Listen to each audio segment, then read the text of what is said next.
Hello everyone, this episode is brought to you by Zencastr. If you've ever thought about podcasting before and realised that you need a lot of different tools and services, those days are over. With Zencastr's all-in-one podcasting platform, you can create your podcast all in one place and distribute to Spotify, Apple and other major destinations. It's now super easy to record a podcast with Zencastr. You just log in using your browser and start recording high-quality podcasts straight away. We'll just record studio quality sound and up to 4K video with your guests and feel a sense of zen knowing Zencastr's multi-layered backups ensure you always have recordings in the highest quality even if the connection is unstable. Go to zencastr.com/pricing and use my promo code C-through-panel-pod and you'll get 30% off your first month of any Zencastr's Play plan. I want you to have the same easy experience I do for all my podcasting and content needs. It's time to share your story.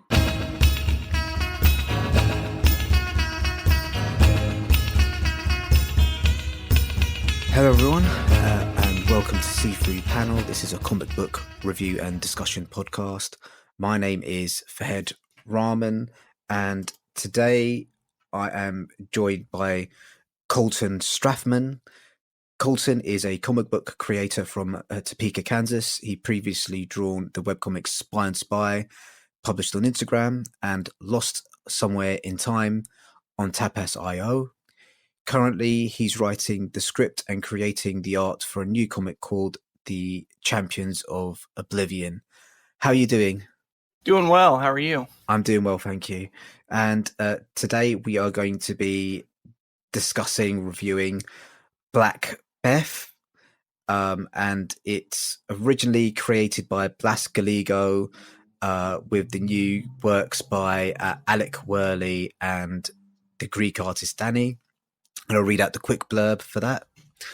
A warrior with a name born of black rage that filled her heart.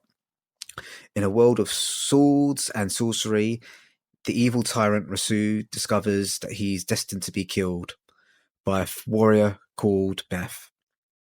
Together with his men, Rasu seeks Beth out, destroying her village and killing all held dear to her. With the aid of a former warrior, the blind Quido, Beth becomes a skilled fighter and sworn enemy of all that is evil. She'll not rest until her people are avenged. So you chose this book. I sent you a list of titles to review, and this one was the one you chose. What drew you to it? Definitely the first thing that drew me to it was DaNi's art. I really like how stylized it is, but still kind of a little bit realistic. The first thing I saw were the color pages from that second to last story. And I really liked her color palette as well as the line art that she got with her inking. So that was kind of the main thing. And, you know, with comics, I typically like genre fiction. So a sword and sorcery story like this seemed like it could be good for me. Yep. So this is a bit of a weird book in a lot of ways. So It's based off so the original character was created as part of a one shot of a comic magazine called Scream in 1988. And we only really know the artist that was involved. We don't know who wrote the original script. So the original art and the first comic that's in this collection, there's I think there's 4 or 5 stories in the comic book. Well, in this anthology, we only know the artist on that one. He's a guy called Blas Gallego, and we don't know anything else about it. Alec, I think, came across this comic growing up or something, and he's decided to bring it back and reimagine the character for kind of a modern age. So I think because there's 4 stories, it's probably worth approaching them in the order in which they appear in the book. So do you want to kind of maybe start off just talking about the first story, which is kind of an origin tale for Black Beth? Right. So it starts off with this comic that was published in the 80s. I think it mentioned that it was written actually in the late 70s. And when you open it up, you can definitely tell. I mean, it has that art style that looks a lot like old like Conan books or Red Sonja. Just that realistic inking style. But the story is pretty straightforward. It's got like a guy finds a prophecy and kind of ends up fulfilling it himself. But it's sort of just a classic tale of revenge, sword and sorcery. When I first opened this book up, I was a little disappointed to see this older comic in there. I'm not typically as into comics written before the 80s, and so that I was kind of worried that it was going to be something like the 70s Marvel comics I've read that have a lot of unnecessary captions and kind of slog along, but it was pretty decent. It definitely read a little quicker than those, so I was surprised to find that, and I enjoyed it, that first one, more than I expected. Yeah, I mean, it's a very kind of, it is a basic story. Right. There's the other stories in the book, I think, have got kind of quite, there's kind of got twists and turns in the story, where this is very much point A moves to point B, moves to point C, and you can kind of see where the story is going to be developing. I think the main draw in terms of the story is the way that Black Beth is written, and kind of you really get a really strong sense of how much rage is inside her, and how there are various characters trying to pull her back from kind of enacting her vengeance, knowing kind of it's a very dark path to Definitely go down. And it's got, Rousseau, I think that's how you pronounce his name. I think he's a great villain, kind of the sort of character you'd see in like a 1980s, 1970s B-movie schlock, action, adventure, sword and sorcery movie. So, yeah. Yeah, definitely. Go ahead. Oh, just, I thought it was good, and I thought the art was great in the first one. I mean, it's definitely a lot different than what DaNi's doing in the later stories, but I do enjoy that art style. So, the story serviced the art quite well. Yeah, I mean, the art in the original story I felt was, I don't know if darker, but it was a lot maybe uglier in a lot of ways, in terms of kind of, I think DaNi kind of pretties up a lot of the characters, which I think she's made Beth a little bit younger, and Guido a bit more handsome, where in the original story kind of you can see the scars coming out of Guido's eyes, and definitely he's more disfigured in the original version. I think they Alec talked a little bit about that in the blurb that kind of introed the story. He wanted to make it more similar to like a YA movie, and talked about, making Guido have that more Liam Hemsworth look, I believe is what he said, which is kind of an interesting choice. Yeah, not one that I necessarily would have agreed with. I kind of quite like the idea of this really, I like ugly characters on the page. I think they're very there's not enough of them, in my opinion. Kind of everything, especially with a lot of people using kind of this sort of manga style art these days. I think it kind of makes everyone look a little bit bland, and give me some more ugly characters. I'm more than happy to see them on the page for sure. Yes, and kind of talking a little bit about the art and the original story. What I loved was the I think it's called the cross hatching and the shadowing that they use in the stories. There's like a lot of panels that could, if you blew them up, you'd be happy to kind of have them as a book cover or a poster on your wall and stuff like that. Definitely. Yeah. So the other two stories in the book there's a couple of short ones. I think it's the Magus of Malice and the Witch Tree, which again both have twists at the end of the tales, sort of thing. Do you want to talk about either of those, or should we kind of move straight on to, which I think is kind of the best story in the book, which is Black Beth and the Devils of Al-Qadesh? I mean, I don't have a whole lot to say about the stories on those. I think it's just kind of a good introduction to see what these are going to look like, and shows us DaNi's inks without the colors, and that's kind of the main thing that I took away from them, but just really quick stories before we get into the main one. Yeah, so they're just kind of quite short stories. I think actually maybe The Witch Tree is probably my favorite story of the three because it goes into kind of weird metaphysical explorations of like the meaning of death and life after death and all that sort of stuff. But I think probably the biggest story is The Devils of Al-Qadesh. It's so the other stories in the collection are black and white. They've kind of keeping in line with the original strip, original story, whereas The Devils of Al-Qadesh is in full color. Why do you think they made the decision to move from black and white to full color? And do you think if it was gained or lost in that transition? I mean, I definitely like the color. I think that she does a good job with that limited color palette that she uses, and it looks a lot like watercolor. I do really enjoy that style. I don't know exactly why they would do that. Maybe just for a slightly more modern look. Yeah, I'm not sure. Do you have any thoughts on why they would have done that? I'm not sure. I think sometimes sort of what kind of reading through Alex's like forward, I think it felt like to me it was something he's maybe trying to pitch to like Netflix or something like that in terms of having like, yeah, that's, I mean, he doesn't actually say that in the foreword, but I think this is very much a character he's attracted to. And if you can kind of show proof of concept of how you would imagine the world appearing on screen, having this kind of full color adaptation kind of makes a lot of sense.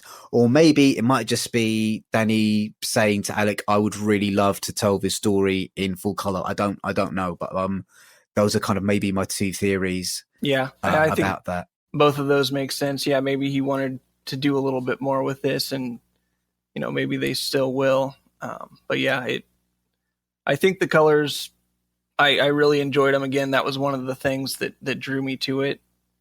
So, maybe even that's it. Just getting that art out there. I think it's a little easier to sell a color comic than a black and white to a massive audience. Yeah, exactly. Kind of, I was reading other reviews on this online, and one of the comparisons that DaNi's art has drawn is with Sergio Toppi. Are you familiar with him at all? I've seen it a little bit. I'm not super familiar with it, but I've looked through one of his art books, and I can definitely see that. Yeah, there's kind of definitely a familiar, especially with the way that she uses the colors in this kind of when Sergio kind of colors his books. He definitely kind of uses a very limited color palette, and you can kind of see. I love seeing kind of one character just being kind of washed in a particular color. So there's a panel where I think one of the wizards or like priests in the Devils of Al-Qadesh is kind of colored in purple, and like Beth's taking on like a completely different color, and I really like that aspect in storytelling. Yeah, I think I just pulled up that page. That is really cool. It's got a good contrast on there. Yeah, exactly. Contrast is the perfect word.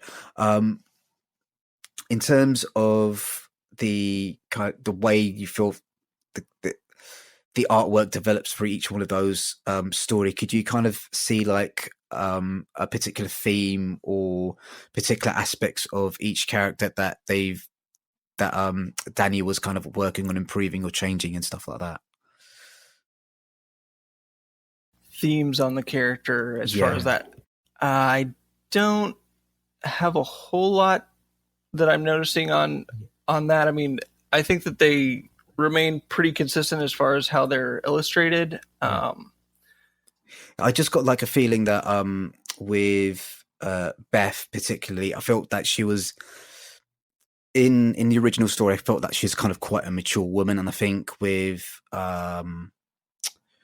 DaNi's art, she becomes slightly younger, but harder in some ways. Yeah. Oh yeah. I mean, definitely between the book that Blas Gallego put out and DaNi's version, she definitely looks a lot younger, a lot less, I don't know, maybe a lot less like sensual. Kind of, there's some poses in the original story where it's kind of like she's kind of like in weird, not necessarily sexy poses, but kind of like showing off like the length of her body and stuff like that. And I don't think there's as much of that in the newer stories. I think that's definitely true. I mean, I feel like, and that just might be a product of the time that original one was written, and now they're really showing off that her kind of the warrior aspect of her in a lot of these poses that DaNi's drawn.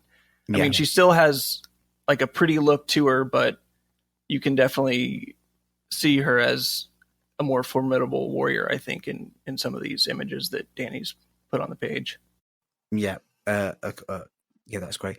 I just wanted to, what else I wanted to kind of like talk about with the books I've kind of talked about, kind of like the transition from color to black and white. I mean, one thing I wanted to bring up a little bit with DaNi's art that really struck me. I mean, if you look at the environments, I love the way she uses kind of just like a scribbly line in a lot of these, but it really sells exactly what it is. It doesn't look like, it was completely uncontrolled, but it has this kind of erratic movement to it that I feel like adds to the movement of the whole page, but still like, so it just describes the form so well despite looking so scribbly, and that's really interesting to me. I haven't really seen many artists do that, and that's something that I thinking up a particular page in I could push one. Check out 52. There's kind of this mountain area next to the ocean, and then a building kind of in the background, and like if you look at the detail on the rocks, it's very scribbled. She does it quite a bit in here, but that's just an example of it, and I thought that was pretty cool. Okay, I see what you mean. Yeah, it's kind of like so I think that's one of the actual big differences between DaNi and the original artist Blas. If Blas was drawing this particular thing, you could kind of tell that he would probably take ages kind of like detailing each rock on and kind of detail, and whereas that this is kind of like very much more impressionistic. You can kind of tell where the shadows are, where the contours of the cliff are, without actually putting that much detail. I mean, it looks exactly. Yeah, she doesn't necessarily describe the form completely accurately, but in a way that you can totally understand what you're looking at. I think that's really cool. Yeah, I think that's a really great point to make. And I think I really love some of the decisions that she made in terms of the character and the creature design, especially in the last story. Kind of there's these awesome looking like crab monsters. The carrion eaters, I believe they call them. Yeah, those are cool, and that's another thing that's kind of interesting about the direction that the new team went, because the original story doesn't really have a lot of fantasy elements like creatures or magic. Very light.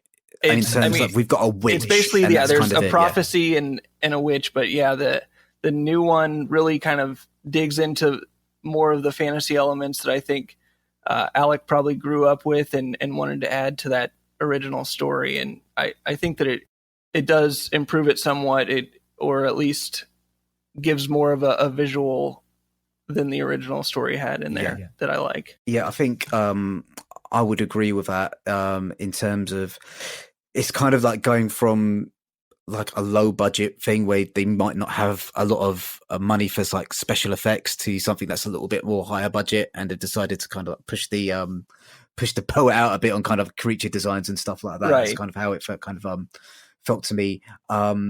There's a series of books called what are they called? Let me just Google it quickly.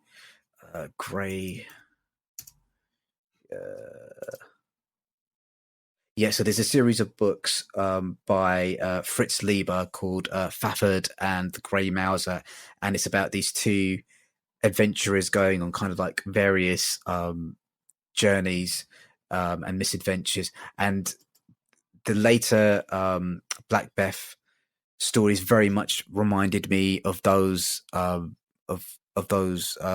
novels where you're not necessarily going on a trek with a likable character. I don't think Beth is very likable. She's very kind of like tetchy and kind of rude almost to everyone around her. And there was kind of points that I was kind of thinking, well, why are why is her mentor still hanging around her? Why is kind of like the witch still helping her? And it's kind of like, that's kind of like an interesting thing. There's something that about her that kind of binds certain people to her as well. Yeah, for whatever reason they want to stick with her. Yeah, so I thought that was also kind of quite interesting as well. So what were your kind of like final thoughts? We've been talking about the book for about 20 minutes. Is this something you recommend other people to check out, or would you like to see more comics and stories featuring these characters as well? I think I'd recommend it to people who want to check out the art. I really want to see more from her for sure. I think maybe I wouldn't mind seeing more from this team now that they've kind of gotten established and gotten past kind of the original one, and now we can just put out the modern stuff. Again, I don't know that the story really resonated too heavily with me, but it was enjoyable and it serviced the art really well. But I don't know that I'm dying to have another collection of these stories. Yeah, I think I feel sort of the same way. I'd love to see more stuff from this team. I'm not necessarily sure I'd like it to be with this character necessarily, but if that's the only way that these two can work together, then that's what I'll take. I think Beth is an interesting character. I think there is potential to kind of like do another kind of series of like short story. I'm not sure if it's a character that could maybe sustain something like a graphic novel or an ongoing series. I think it would be very much kind of like, you get those Hellboy short stories in between, kind of like that is that sort of thing. I could kind of see, not like an ongoing thing, but kind of like these short stories, kind of like 10-20 pages, one shots and stuff like that. But I think that would be good. I would be kind of interested in seeing what they would do and how she would develop if it was a more long form story. Maybe they could get into the character a little bit more than they've had a chance to now, or with short stories. And maybe that's kind of what I'm feeling like it lacks, just a little bit more character depth on all these people. So that would maybe be my one argument for trying to see what they could do with a graphic novel. But I think you're definitely right on saying that short stories probably work best for this type of story. Yeah, and kind of DaNi's art is amazing, and I'll be definitely kind of like keeping an eye on whatever they're going to be working on and releasing next as well. Yeah, for sure. Well. Cool. So I think that's a recommendation from both of us. I think you should check it out. Yeah. But yeah, it's anyway, so let's talk a little bit about you. So one of the first questions I kind of like to ask people is, why comics? It's a pretty big question, but I feel like it's one of the best ways I feel like you can really put your art out and show that as the final image as far as a narrative type thing. I know artists can work on movies and TV, but you don't necessarily have as much of a say in the final product. And with comics, you're really seeing exactly what you're drawing on the page. And that really appeals to me. Okay. That's interesting. And and like, to be honest, the reason I first got into comics was like, as a kid, I enjoyed drawing. And so I liked the idea of having a reference for all sort of different poses and images that you can get through comic books. And so that was kind of one of the things that drew me to them initially. Yeah. What type of comics did you read growing up? So when I was like really young, I gravitated more towards some manga stuff. I liked the Dragon Ball stuff just because I was watching that cartoon and I started finding them in the bookstores. So I would pick up stuff like that. And then like when I got to about my teens, I kind of got back into comics and was into mostly Marvel stuff. So just kind of getting into that stuff a little bit before the movies started coming out. Okay, that's great. What type of Marvel comics were you reading? Was it Spider-Man? Main thing, Thor. Thor was the character that I gravitated toward the most. And then just from there, I kind of expanded into the rest of the universe, picking up different event titles. I got into it about like around the time that the Civil War comic came out. Oh, okay. So I read that, and from there kind of got into other characters from reading that, and would check out the events. And that was kind of a good way to get into different people, and would just buy basically trades of different characters and try out different things, but mainly stayed in the Marvel universe for a while, and then finally kind of expanded into to DC stuff. And at this point I'll read all kinds of stuff, and mostly Image Comics at this point is where I kind of gravitate. Yeah, I mean, I can't do ongoing series anymore. I can't do the Marvel or DC stuff. It's just like it takes too much time and money to kind of like keep up with like 14 different titles about one character. And it's just give me like a solid trade paperback, please, where I can kind of just get it's just exactly. At this point I'll follow a couple series from them, but I like the limited series a little bit more. I definitely feel kind of the same way. So you mentioned you kind of started drawing from like a young age in terms of the comics and stuff like that. Kind of looking at your art now, kind of what is your process? Do you draw on paper? Is it digital? Do you work from home, or is it a studio setup? Yes. So I work from home, mostly on paper, traditional. So I just on a 17x11 Bristol board with pencil and then ink is basically my process. I do a little bit on the iPad. I kind of come up with my layouts on there just because it makes it a little easier while I'm coming up with stuff to have a digital thing where I can easily get rid of it or move stuff around. And then from there, I'll copy that onto the page and then just start developing it on the page until it's ready for inks. Okay, cool. Do that. And then a little bit of cleanup on an iPad later. Okay, so is there a particular reason why you're using kind of like paper and stuff? Because a lot of the people I've spoken to do use digital, and they mention kind of just the convenience factor of the fact that, they can kind of clean up mistakes quite quickly and stuff like that. Or do you prefer working with paper because that's just something you're comfortable with, even though it's a little bit more time consuming? I mean, it's partially just because I'm comfortable with it. I enjoy that process, and I like the idea of having like the original pages. I feel like if at some point I get to the point where there's a little bit more demand for my work, I like the idea of being able to sell not only the pages as a comic book and do that, but potentially sell the original art as well. Okay, that's interesting. And it might be a bit of a weird question. When you are drawing, do you have any music or podcasts or TV shows or films on in the background, or is it kind of a silent activity? I mostly listen to podcasts when I draw. Okay, what podcasts are you listening to at the moment? A lot of comedy stuff. Doughboys is one. Hollywood Handbook, Comedy Bang Bang. A lot of stuff kind of from the Hollywood improv community. Okay.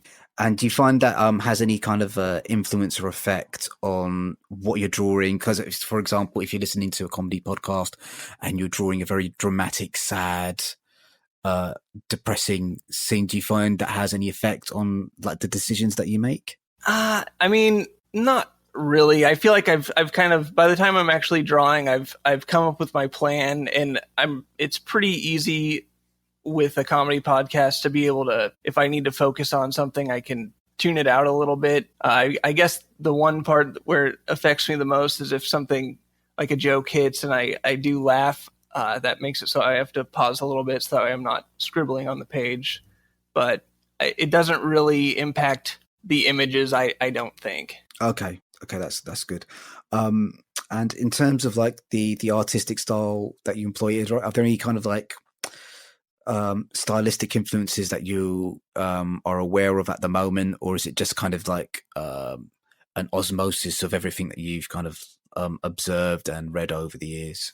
I mean, it's definitely an osmosis, but like right now, I'd say that like my biggest influence, who's working right now, is Daniel Warren Johnson. Are you familiar with his work? No, but then again, I'm really terrible with names, so I might have Okay. seen some stuff that he's been in. But yeah, what was he worked on? So he mostly does books with Image. I think his first kind of breakout one that he did through Image was Extremity. Then he did Murder Falcon. I've read Extremity. Yeah. Okay. Yeah. Yep. That's him. So he's one who I like, and he's got a YouTube channel that you can watch like every Friday. He does a live stream, and so he's watching how he works has really influenced the way I work. Just seeing how quickly he can get things on paper and the way he inks so freely. I'm definitely not at that point yet, but it makes me feel more comfortable, and he has no problem pulling out like whiteout if he messes up, and that kind of made me feel more confident to transition from just doing pencils to ink. So that was a big deal for me in my process. Okay, cool. And kind of in terms of like changing your process, is that something that you're constantly working on, or are you kind of like quite settled in the way that you're working at the moment? I feel more settled now, but like the past few years, I've definitely changed a lot. I mean, if you look at the work that I published like 3 years ago, I feel like it looks nothing like what I'm currently doing. Just I am always trying to get better and kind of redefine what my style looks like. Like I like a much thicker line than I used to have. Especially when I worked in pencils.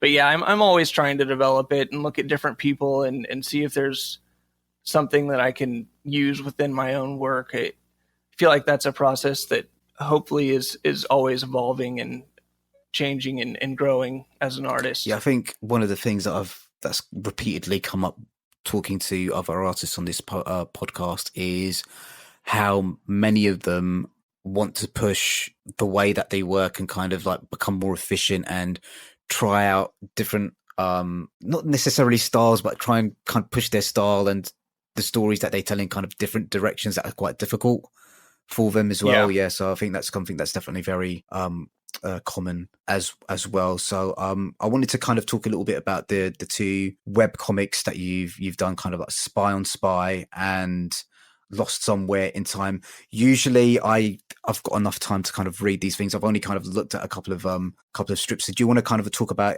each one of those in turn? So maybe starting with Spy on Spy and what inspired you to kind of like start telling that story and stuff like that? Sure. Spy on Spy, that one was a script basically fully developed by another guy. I met him on Reddit, and basically we talked about, some different ideas, and he pitched that one, just basically two kind of very different spy characters kind of start off as rivals and end up working together. And it kind of has like a more cyberpunk setting or slightly futuristic setting. I mean, just that style was really appealing to me at the time. I really liked the cyberpunk look and was kind of looking at different stuff like that. And so when he pitched that idea to me, I was interested and decided to go with that. And so that's kind of that one. And then, go ahead. Yes, I was just going to ask, when you're kind of working on like a web comics or something like that, do you have like an idea of how long it's going to be going on for? Or is you just getting kind of like the scripts every couple of weeks or every month and that sort of thing? Yeah, so with that one, basically before I started working on it, I wanted to do like a shorter one shot. My desire was for it to be about 30 pages. I think that one ended up being almost 50 just because of the story required it. And it just had a lot to do with, me wanting to work out my process. And that was kind of the first full comic that I had written that wasn't just like pulled from sample scripts online. And so it was partially just, I wanted that for my education and to build as an artist, just to have something and get it done. So that one, it was we knew how long it was going to be after the first script was written, because it was like that one shot. And then the other one, I think we had talked about it being a 4-issue, basically graphic novel webcomic, when we created it. So yeah, we knew how long each of them were going to be when we did them. Okay, cool. And were both of them with the same writer? No, they were actually both different writers. Okay, cool. And how did you find working on like the Tapas.io platform? I didn't love it. I feel like the community is a little different than what I'm used to. It's a lot more, I don't know. It just felt different than the comics that I'm used to. And a lot of the formats on there are similar to Webtoon, if you're familiar with that. Yeah. Where it's kind of the endless scroll, and I don't work like that. And I didn't really adjust how I did it. It was kind of, I decided to publish there after I had started working there, just because I saw that it was a relatively popular webcomic space. But I don't know that it necessarily works for kind of the traditional comics that I want to do as well. I mean, I think some people have had success there, but I don't feel like that community necessarily matched my style as well. Yeah, I think with Webtoon and Tapas.io, that there's definitely a big community of readers that enjoy manga style comics, with that kind of like your manga influenced art, and there are a lot of infinite scroll comics, which I'm fine with it so long as it's like a short story. But if you're asking me to read like a 30 chapter story, I kind of get a little bit like a bit bored. I kind of scroll through the story too quickly without enjoying and relishing the art, if you know what I mean. Yeah, exactly. Yeah, I mean, I feel like a big part of creating comics for me is, that typical page layout, and so just showing one panel at a time doesn't quite work as well for what I'm looking for in comics. Yeah. I want the full page.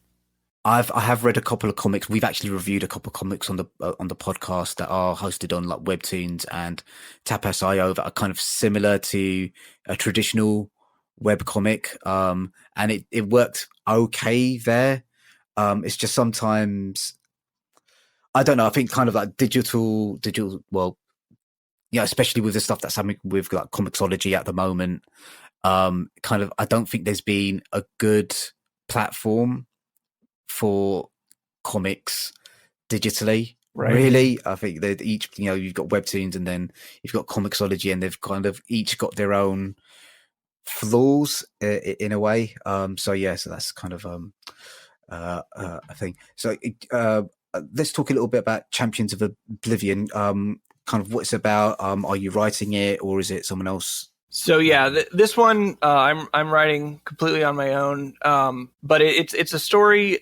It's pretty grounded. It takes place in a high school. It's about a young girl who basically is really good at this fictional fighting video game called Champions of Oblivion, and she's kind of gotten a streaming channel that's gotten relatively popular. And basically the beginning of the story is there's a esports team at her school that finds her channel and invites her to join the team. And so she kind of has to decide if she's going to be able to work as a team or continue to kind of go on her own. And that's kind of the basic idea. And kind of the reason I wanted to write this story, I like the idea of kind of mixing the real world images of kind of a high school or modern day world with the more fantastical images when I'm depicting the fighting within the video game.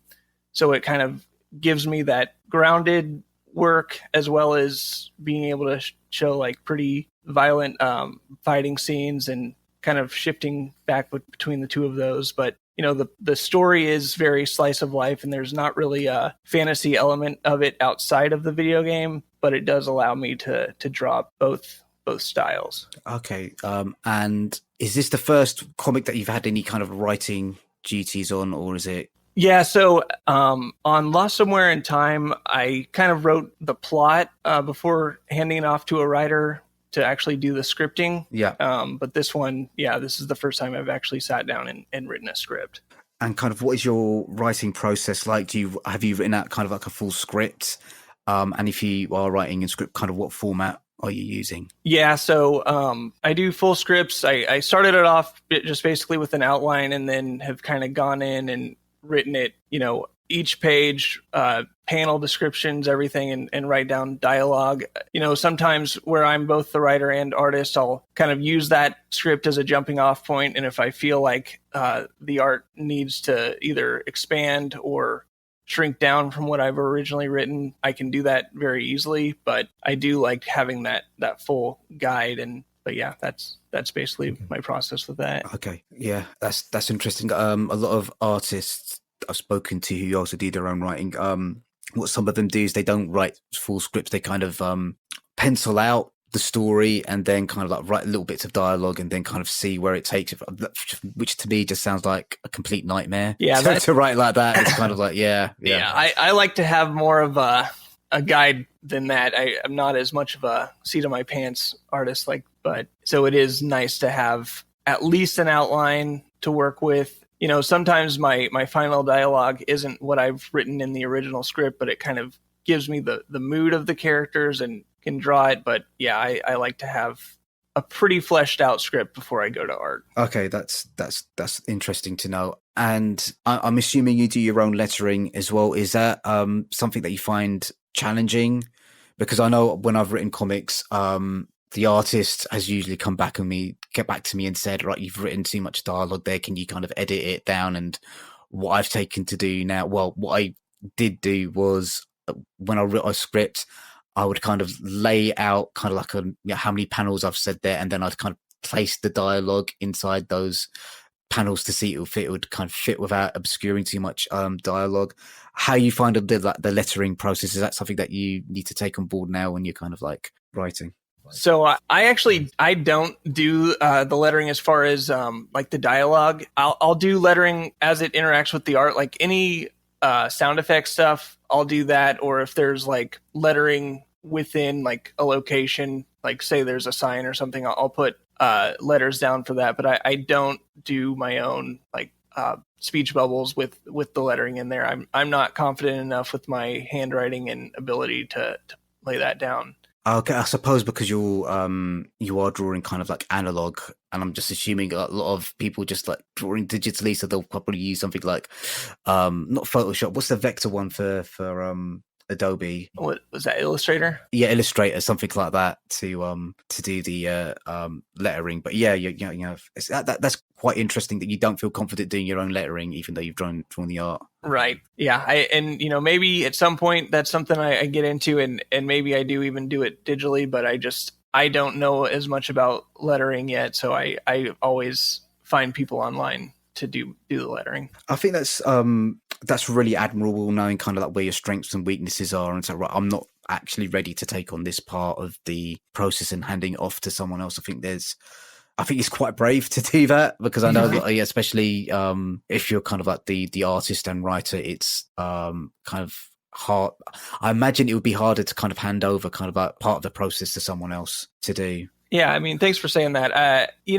With comics, I feel like as I've been working on it, I always do kind of see it as a collaborative medium. And, each time I maybe take on a little bit different responsibilities or more as I do more different projects. But I do like the collaborative process of it, and, handing it to someone else and kind of seeing what they bring to it. There's something almost magical about when you send your pages off without letters and then you get it back, and it really does kind of look so much more professional and like a real comic after someone's done that. So I really enjoy the collaborative process of it. Okay, that's not uncommon. A lot of the artists I've spoken to pretty much say the same thing. Let's move kind of change track a little bit. Okay. Let's ask another kind of big question. What does success look like to you? I think that this is something that will continue to evolve, but I feel like right now what I'm hoping to get to is to get to a point where I have, enough of a following that I can put stuff out and it's supported either financially or just has, that consistent batch of readers that are always looking for my new stuff. That's really what I'm wanting right now, or, to be able to put out a Kickstarter or some sort of crowdfunding thing and know that I have a group of people who are dedicated to my stuff. That's kind of what success looks like for me right now. I'm sure that'll change when and if I get to that point. Maybe there'll be other things that I want to reach for, but that's where I'm at right now and what I'm looking for success in comics. Yeah.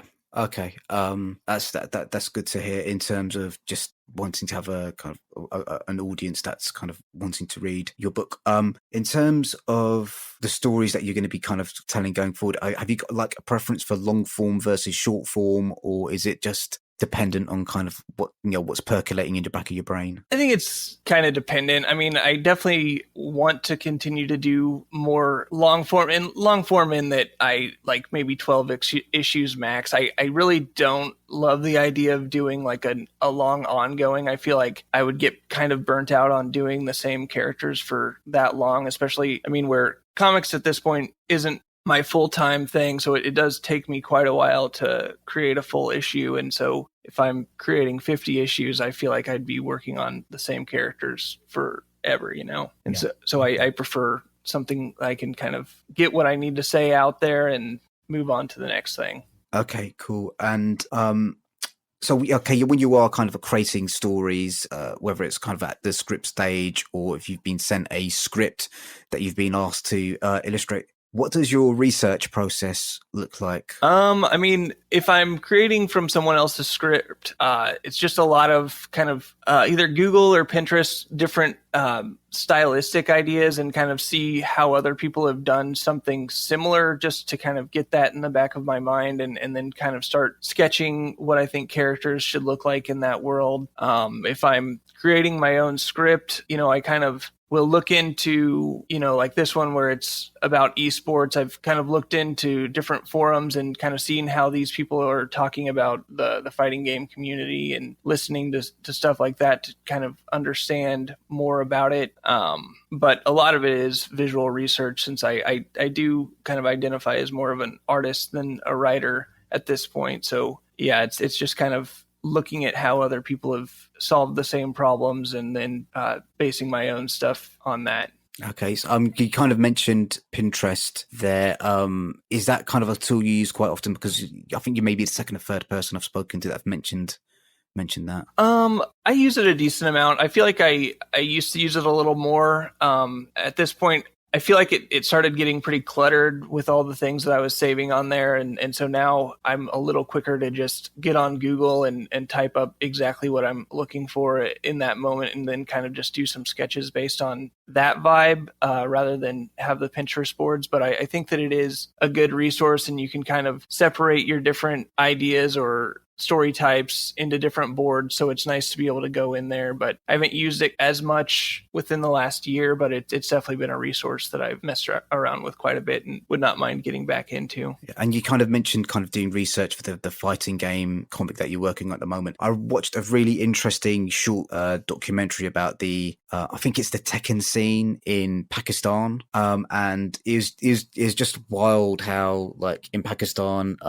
it's not easy to get hold of the gaming systems that they play these games on, and they can get the entire scene is kind of like these sort of like jerry-rigged gaming systems, and they've had to develop like weird grips because the cabinets that they're working on but that they play on have got like sharp edges. Oh wow. So they've developed like different grips to kind of avoid kind of scraping the side of the hands and stuff like that. But they're kind of coming from that scene and being able to actually go to places like Korea and Japan and have like actual tournament success is kind of like quite interesting. So it's, it is one of those things. Well, especially with the older generation, people might be thinking, why is wasting your time playing video games? But there is kind of like a path for success, and there is a community out there of people that it's weird with fighting games because the way they portrayed it in the documentary. There is definitely a community of people supporting each other, but there's also kind of a rivalry at the same time because while they're pushing each other, they still want to be the best as well. So so that's also an interesting dynamic as well. Yeah,